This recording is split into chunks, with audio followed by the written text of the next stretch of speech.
Hello there, Batman is back to save you. I've written yet a little mini song here for you to digest and analyze and perhaps listen to. This one again features a lot of the stuff we spoke about in the last video, you know, working with contrasts, and that's the way I approached writing this one as well. But I also had like a specific sound and band in mind.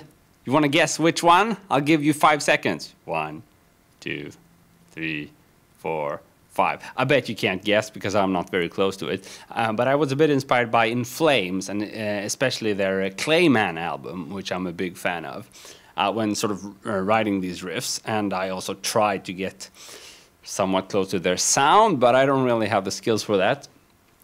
But anyway, so that's where I sort of got the inspiration from to start with the song. Now, I didn't really sit down and steal any riffs from them or anything like that, but I just, you know, thought about their heavy approach and sometimes very like simplistic riffs, but that are really cool for you know, melodic elements and things like that.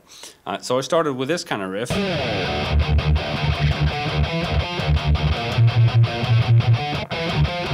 And this kind of thing is basically just a movement like from E to C to B, which I like.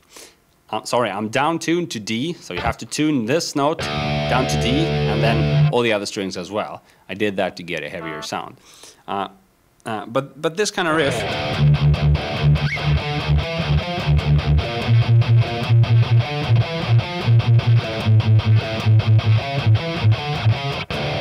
so it's basically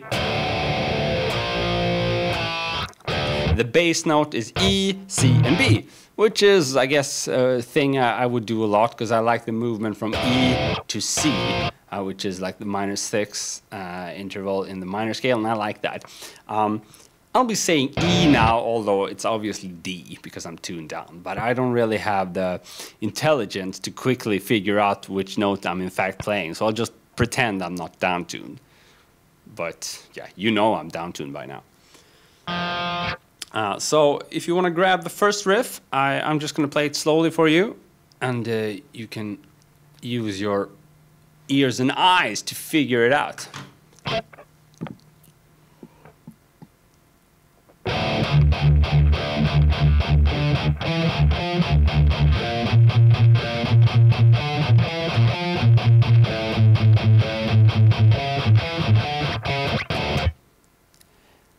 And then comes a little bridge riff, which is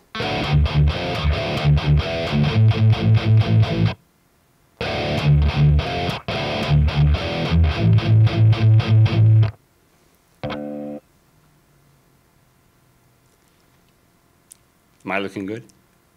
Sorry. This has to be done right. Okay, yeah. So that's like the first and heavy riff, and then I didn't really know what to do, but I finally came up with some kind of like backwards gallop rhythm.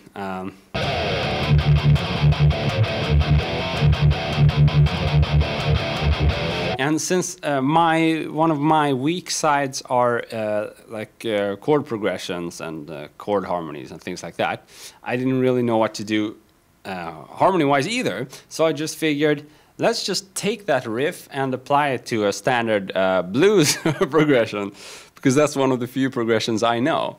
So just like the last video, this is pretty much a take on the 1-4-5. So I'm doing 2 times, so that's the 1 chord, and then I'm doing,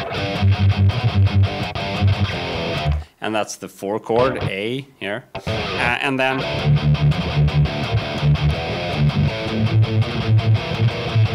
so that's like the 5 chord, and then we go down to, so it's pretty much a blues, I guess. I'm not sure if it's a 12-bar blues, I haven't counted, but the feeling is, you know, 12-bar blues. And on the 5th chord, I'm adding these kind of, like, I guess in jazz terms would be like altered notes. But basically, you can think of it as on the 5 chord is where you want to throw in some bad harmonies, because it's going to result to a good one soon. So we can afford to, you know, use some colors there and then go back. Or actually, I'm not resolving there, but anyway, typically one would resolve to the 1 there, but I guess I misunderstood the whole thing, but I guess it worked anyway. So anyway, those are pretty much the riffs that are happening, but there are some small stuff we can look at as well. So just slowly first, if you want to grab this riff, I'll be playing it for you, and I'll zoom in.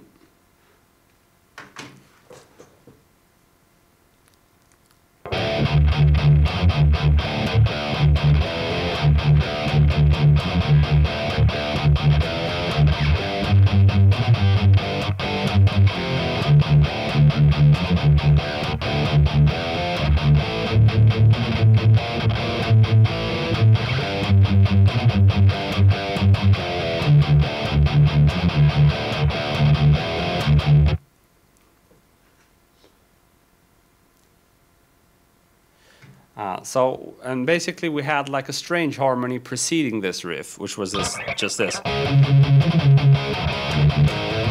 So we're a bit out there. Again, I wanted to throw in a contrast and then get back to like the resolving chord. Those are jazz harmonies. I'm not even 100% sure I'm using them correctly, but the idea should be correct, that you first throw in some bad harmonies and some color and then go back to a strong sounding chord, so you get that kind of tension and resolution thing. At this point we have a shred riff, which is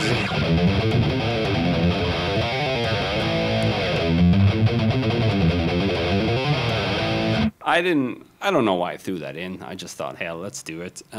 So it's a bit of a nonsense shred riff, and again, I guess to create a bit of contrast, because the riffs are pretty simplistic and groovy in here. It's more of a groovy and simple feel, so I wanted a contrast to that. Again, you can see we're constantly using the term contrast here, so I guess that should be my middle name, Christopher Contrast Dahl.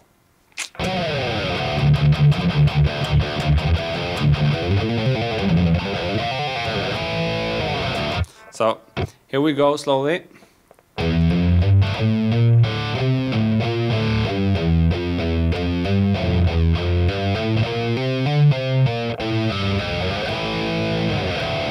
And it is a bit annoying to play up the tempo. I should have given it some more time to figure out the better fingering, so I can easily go between the chords there. But I was a bit in a hurry, so here's what I came up with. You can add the pole muting thing for that effect, or you can just play it legato. I think I played it with the mostly pole muting.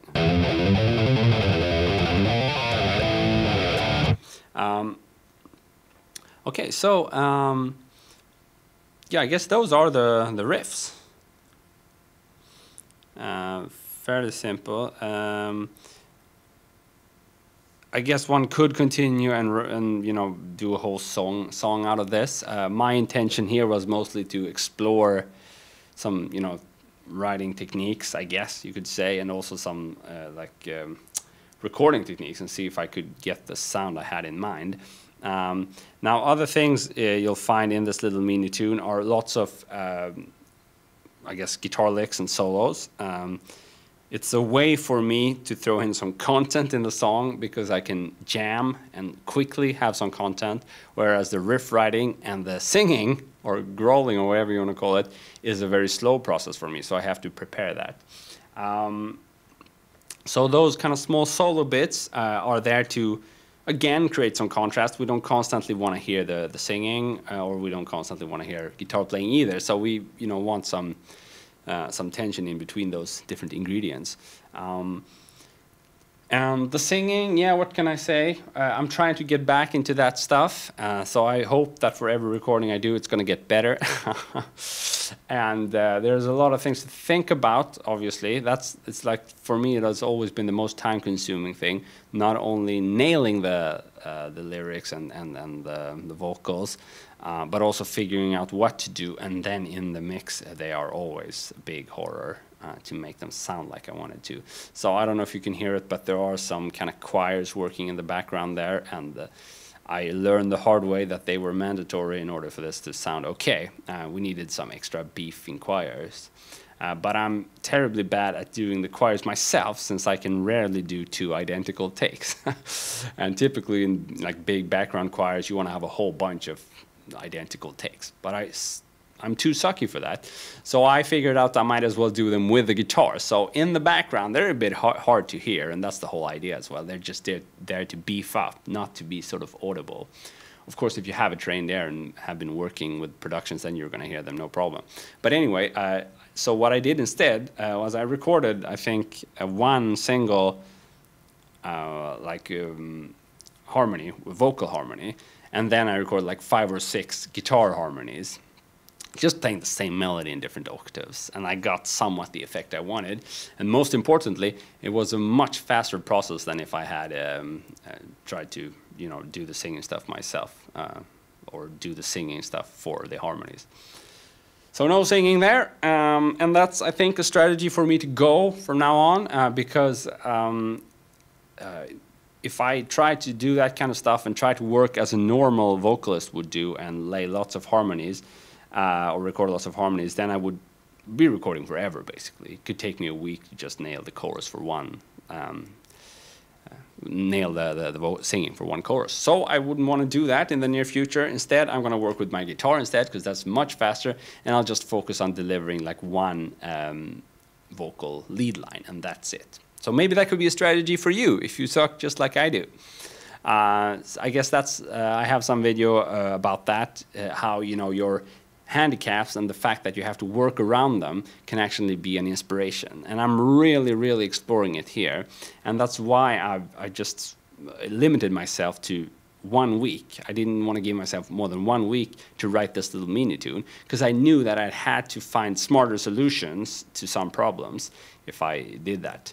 And that's one of them. I realized, okay, so no harmonies with the vocals, because it's just too time consuming. There must be better ways for me to do it.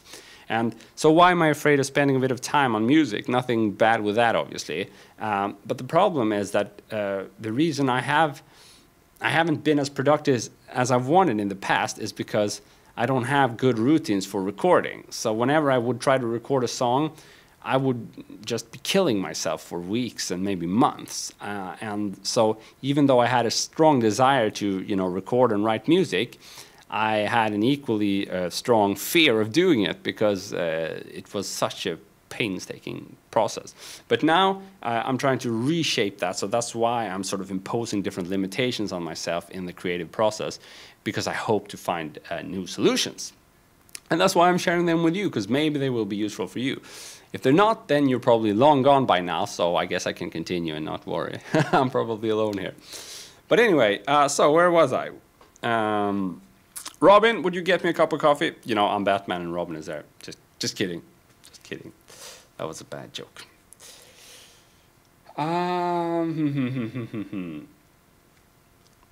So a few words about the lyrics. Again, I worked in my mind with contrast. So I wanted something that was brutal, and the only word I could think of was brutalize. So that's how the vocal starts. Brutalize, hypnotize.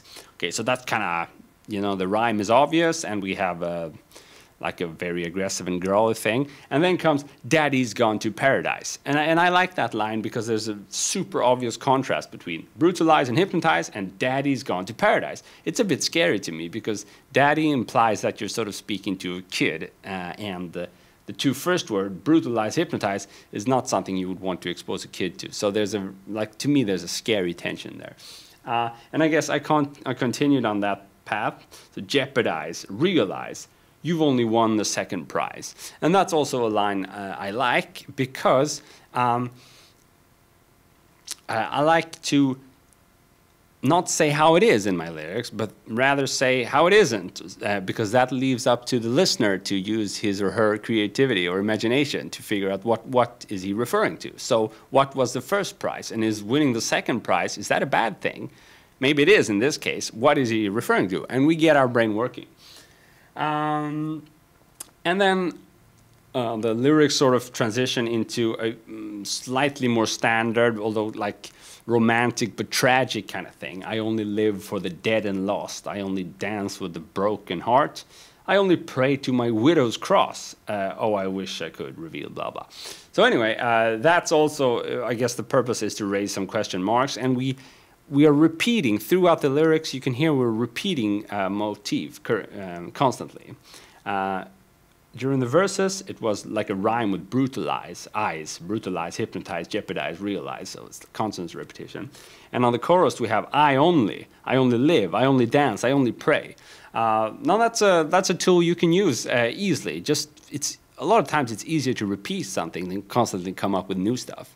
And I think that if we're going to do something that's like easily digestible, and I like music that's easily digestible. My goal is to be able to write something that's hard-hitting so that you instantly like it. And I think in order to do that, you want to stay simple and you want to repeat some motifs. So that's a good thing for you to do, I think, like I did here. I only live, I only dance, I only pray. And again, I'm trying to be a little cryptic there, so what am I referring to? And okay, how can one speak about one's widow? That would imply that, you know, I'm dead, and I'm you know, speaking about myself by being dead, whatever. Man, you're gonna get nightmares after this. So I guess that's it, like for the main elements here. There's a lot of things to say about the, you know, what I did lead-wise, although it's a lot of jamming in there, lots of different concepts, obviously. But I do that in a lot of different videos, and that's one of the themes we're covering in the live stream. So in order not to make this, you know, 2-hour video, I'm just going to skip that for now. And if you're interested, it's something we can deal with in coming videos. And I guess I could say that I don't like when people try to excuse themselves, but I'm going to try to do it anyway. There's a lot of mistakes in this video, obviously. But again, I wanted to really limit myself to 1 week of, you know, production, and I think I've done it shorter than that because I started Sunday and now it's Thursday, and I completed like all the recordings today. So it's less than a week, and it's good because I'm really excited about the little song, as opposed to if I would have spent like 2 months getting it perfect, I would have been so sick of it. I would have been sick to death of it. And I think I'd need some super, super strong material to be able to keep continuing for 2 months just perfecting a track. It's just too much. So it has a good compromise, I think. And hence, the guitar solos are jammed, and there are a lot of mistakes there. But in the beginning, there's like 2 long improvised sections, like in the beginning and at the end. And then the stuff in the middle is not quite as improvised. I did like 10 takes, and I perfected, and then I understood what I wanted. But the good thing, what I did a bit differently here, as opposed to what I used to do several years ago when I wrote guitar solos, was that instead of thinking of a solo of a line that I had never played and then sort of kill myself trying to learn it, I just used patterns that I was comfortable with. So I guess for me, the stuff I did here was not super innovative. It's the thing I can do easily. And the good thing is that, well, the process was faster. But since there were some new stuff in the song anyway, you know, the riffs and the lyrics and the singing was all new to me, then I figured I don't need to kill myself with new guitar lines as well. Okay, so I guess I ended up 2 hours speaking 2 hours anyway. But cool. But I hope this was useful to you, and please let me know that, you know, if you got any future requests. My plan is to keep recording some like mini songs like this and maybe do some speaking around them. I don't know how useful it is, but it's a cool way for me to develop my own abilities. So I'll just keep doing it. So if you want to be part of the process, please comment. Please let me know what your thoughts are, and please ask questions. Have a good one. Batman says goodbye.